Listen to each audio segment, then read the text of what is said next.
পুরুষ আটকায় শেষ বয়সে, যখন তার আর কোনো গতি থাকে না। ছেলেমেয়েরা বড় হয়ে যায়, যে যার মতো জীবন গড়ে নেয়। পুরুষ শেষ বয়সে তার বউয়ের নামে জমি কেনে, বাড়ি করে, চাইলে তাকেও উৎসর্গ করে দেয়। জমানো $1,50,000, ব্যাংক ব্যালেন্স, পেনশনের টাকা তখন আর নমিনি নাই, একদম বউয়ের নামে জমা করে। তবে এই নিয়েই যৌবনকালে কত যে চিন্তা, পাছে এই টাকা পয়সা নিয়ে অন্য কারোর সাথে পালিয়ে যায়।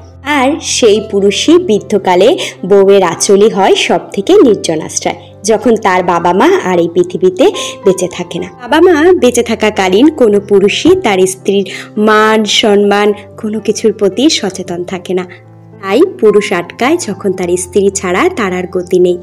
যৌবনে থাকতে বলে আমার ঘর থেকে বেরিয়ে যাও, যেখানে খুশি চলে যাও। আর বৃদ্ধকালে যখন তার পাশে আর কেউ থাকে না, ছেলে মেয়ে যাকে খুব আদর যত্ন করে বড় করেছে, মা বাবা, তখন কাউকে আর পাশে পায় না। তখন স্ত্রী হয় তার সব থেকে কাছের মানুষ। তখন বলে আমার সব সম্পদ তোমার, আমার যা আছে সব কিছুই তো তোমার।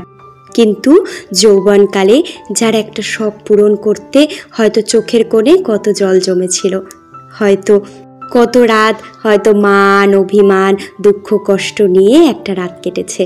পুরুষ আটকায় শেষ বয়সে না।